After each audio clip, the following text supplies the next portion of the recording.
বলেন, আমরা যখন কাফির ছিলাম, বেঈমান ছিলাম, আল্লাহ রাসূল সাল্লাল্লাহু আলাইহি ওয়াসাল্লাম দ্বীনের দাওয়াত দিয়েছেন। দ্বীনের দাওয়াত দেওয়ার পর আল্লাহ রাসূলের হাতে কালিমা পড়ে আমরা যখন মুসলমান হয়েছি, মুসলমান হওয়ার পর আল্লাহর নবী সর্বপ্রথম আমাদেরকে যেই শিক্ষাটা দিয়েছেন সেই শিক্ষাটার নাম হলো নামাজ। সুবহানাল্লাহ বলেন। সর্বপ্রথম যেই বিষয়টা শিখাইছেন সেই বিষয়ের নাম নামাজ।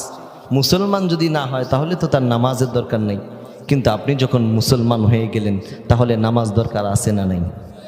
আপনি যদি নামাজ না পড়েন তাহলে আল্লাহ রাসূলের হাদিস, বাইনাল মুসলিমি ওয়া বাইনাল কাফিরি তারকুস সালাহ, মুসলমান এবং কাফেরের মাঝে পার্থক্যই হইল নামাজ ছেড়ে দেয়া, নামাজ না পড়া। তাহলে দেখেন তো আজকে আমরা কয়জন মানুষ নামাজ পড়ি আর কয়জন ছেড়ে দিই? আপনি জানলে অবাক হবেন যে আল্লাহ পাক রব্বুল আলামিন এই নামাজের বিধানটা যখন দিয়েছেন তখন থেকে নিয়ে পৃথিবীর বুকে যত ধরনের প্রাণী আছে সবাই নামাজ পড়ে। সুবহানাল্লাহ বলেন না? সবাই নামাজ পড়ে। আল্লাহ পাক রব্বুল আলামিন বলেন, কুল্লুন কদ আলিমা সলাতাহু ওয়া তাসবিহা, প্রত্যেকেই আল্লাহর জন্য নামাজ পড়ে, তাসবিহ পাঠ করে।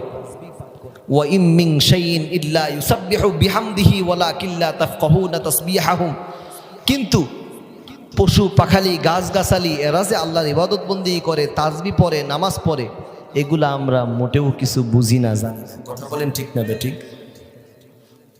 আমাদের নবীর নাম কি বলতে পারবেন? মাশাআল্লাহ, মুহাম্মদ সাল্লাল্লাহু আলাইহি ওয়াসাল্লাম। মুহাম্মদ আহমদ একই, মুহাম্মদ আহমদ একই নাম। আল্লাহ পাক রব্বুল আলামিন নবী মুহাম্মদুর রাসূলুল্লাহ সাল্লাল্লাহু আলাইহি ওয়াসাল্লামের নাম রাখলেন আহমদ। কোরআনেও আছে। আল্লাহ পাক রব্বুল আলামিন কোরআনুল কারীমেও রাসূলুল্লাহ সাল্লাল্লাহু আলাইহি ওয়াসাল্লামের নাম আহমদ হিসেবে ঘোষণা করেছেন। আহমদ ঘোষণা করার সবচেয়ে বড় কারণ হলো, আহমদ লিখলে হরফ লাগে 4টা। একটু খেয়াল করে বুঝবেন বাবাজিরা, আহমদ লিখতে হরফ লাগে কয়টা? 4টা। 1 নাম্বার লাগে আলিফ, 1 নাম্বার, 2 নাম্বার হা, 3 নাম্বার মিম, 4 নাম্বার দাল। তাহলে আলিফ, হা, মিম, দাল, আহমদ। সবচেয়ে আনন্দের ব্যাপার হলো আমরা যখন নামাজে দাঁড়াই তখন কিভাবে দাঁড়াই? হুজুর কিছু মনে না করলে একটু যদি এখানে আসতেন, একটু দাঁড়ায় দেখাবেন। হুজুর এখানে একটু আসেন, এখানে একটু আসেন, সকলে একটু খেয়াল করেন, একটু আসেন। এই যে মনে করেন হুজুর দাঁড়িয়েছেন, দেখেন তো এটা আলিফের মতো দেখা যায় কি যায় না? সবাই বলেন না, দেখা যায়? তাহলে আল্লাহ রাসূলের প্রথম অক্ষর, নামের প্রথম অক্ষর আলিফ। দেখেন তো আলিফ হয়েছে কিনা? বলেন তো আমরা যখন নামাজে দাঁড়াই এইভাবে দাঁড়াই কিনা? দাঁড়াই। হুজুর একটু রুকুতে যাবেন কিছু মনে না করলে। রুকুতে গিয়েছেন, আমরা যারা আলিফ বা তা সা পড়েছি, আলিফ বা তা সা জিম হা, দেখেন তো হাটা এমন হয় কিনা? হয় কিনা? জোরে বলেন, হয় কিনা? তাহলে রাসূলুল্লাহ সাল্লাল্লাহু আলাইহি ওয়াসাল্লামের নামের দ্বিতীয় অক্ষর হলো হা। 3 নাম্বার, যখন আমরা সেজদায় যাই, হুজুরকে সেজদায় দিব, খারাপ দেখায় না? আল্লাহর জন্য হয়ে যাক নাকি বলেন? হুজুর একটু সেজদা দিয়ে দেখান না। দেখেন হুজুর সেজদা দিয়েছেন, দেখেন গোল হয়েছে না? আপনারা আরবি যারা অক্ষর চিনেন, মিম এরকম গোল হয় কি হয় না? হুজুর একটু বসেন না। দেখেন আমরা যারা আরবি পড়েছি, দাল চিনি কি চিনি না? দেখেন তো দালটা এমন হয় কি হয় না? হুজুর এসে পড়েন।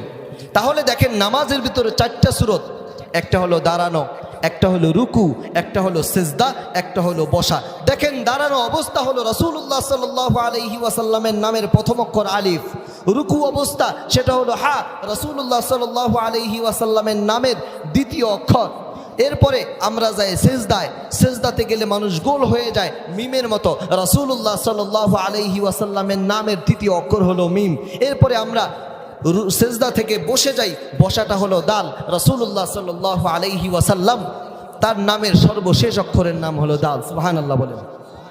মুসলমান ইমানদার ভাইরানে আমার, আল্লাহ পাক রব্বুল আলামিন তার নবী মুহাম্মদুর রাসূলুল্লাহ সাল্লাল্লাহু আলাইহি ওয়াসাল্লামের নামটা দিয়া নামাজটাকে পুরাটা সুন্দর করে সাজিয়েছেন। আর উম্মতে মুহাম্মাদিকে বলে দিয়েছেন, ও উম্মতে মুহাম্মাদি, রাসূলুল্লাহ সাল্লাল্লাহু আলাইহি ওয়াসাল্লামের শুধু নাম নয়, মাথা থেকে নিয়ে পা পর্যন্ত যতগুলা বৈশিষ্ট্য আছে সমস্ত বৈশিষ্ট্যগুলা আল্লাহ পাক রব্বুল আলামিন নামাজের মধ্যে দিয়ে দিয়েছেন।